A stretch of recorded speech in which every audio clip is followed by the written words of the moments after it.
டேய் என்னடா பண்ணிருக்க காருக்குள்ள வீடியோ எடுக்கலாம் தான் இல்லனா வண்டி ரிவர்ஸ் போறதுக்கு வேண்டி கீர் தேடிட்டு இருக்கேன். கீர் தேடிட்டு இருக்கியா? அந்த செகண்டா இருக்கு அத கீர். இதுவானா? ஆமா நல்லா அமுத்து பார்க்கலாம். பாரு எது எங்க இருக்குன்னு தெரியாம தேடிட்டு இருக்கான்பா. அமுத்திக்க வா வெளிய வா. சிரிக்கிறானி வெக்கமா இல்ல? நலுங்கு வச்சு விட்றாத வெளிய வா. गाइस இது வந்து பாத்தீங்கன்னா நியூ நெக்ஸான் இந்த ஆர்ச் எல்லாம் ப்ராப்பர் ஓஇ ஆர்ச் எடுத்து கொடுத்துருக்கோம். இதுல வந்து ஃப்ரண்ட் சீட்ல அதே மாதிரி ஒரு டபுள் சீட் சென்டர் ஆஃப்ல சைடு வந்து பிளாக் கான்ட்ராஸ்டான கலர் ஆட் பண்ணி கொடுத்துருக்கோம். ஒரு ஓஇ அவுட்புட் கொடுத்துருக்கோம். இந்த மாதிரி எல்லா வெஹிக்கிளுக்கும் ஒரு ஓஇ பேட்டர்ன் அவைலபிளா இருக்கு. கியர்லி வந்து பாத்தீங்க அப்படின்னா ஓஇ அவுட்புட்டே கொடுத்தலாம். என்ன ஆம்பிரஸ் மாடல்ல ப்ராப்பரா ஃபினிஷ் பண்ணிடுவோம். இல்ல அப்படின்னா அதுக்குண்டான மாதிரி ஃபினிஷ் பண்ணி கொடுத்துருவோம். எல்லா வண்டிக்கான ப்ராப்பர் மெஷர்மெண்ட் ப்ராப்பர் ஃபிட்டிங் நம்மளால பண்ணி கொடுத்துட்டு இருக்கோம். உங்களுக்கு இந்த மாதிரி ஓஇ அவுட்புட் சீட் கவர்ல போனோம்னா பிசி கான்டாக்ட் பண்ணுங்க.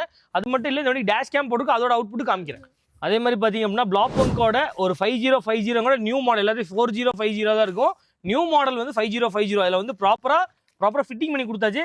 கஸ்டமருக்கு SD கார்டு போட்டதுக்கு அப்புறம் இது பிளக் பண்ணாங்க அப்படின்னா ஆட்டோமேட்டிக்காக எடுக்க ஆரம்பிச்சிடும். இந்த மாதிரி டேஷ் கேம் ப்ராப்பர் ஃபிட் பண்ணி நம்மளே டெமோவும் கொடுத்துருவோம். எல்லா வண்டிக்கும் இந்த மாதிரி ஒர்க் வந்து பாசிபிள் தான். இந்த மாதிரி டேஷ் கேம் சீட் கவர் எல்லா அப்டேட் நம்மளால பண்ணி தர முடியும். இந்த மாதிரி உங்களுக்கு ஏதாவது ப்ராடக்ட் தேவைப்படுச்சுன்னா பிசி மறக்காம கான்டாக்ட் பண்ணுங்க. பெஸ்ட் ப்ரைஸில் பண்ணி தரலாம். இந்த மாதிரி யூஸ்ஃபுல் கண்டென்ட் பேஜை ஃபாலோ பண்ணுங்க. தேங்க்யூ.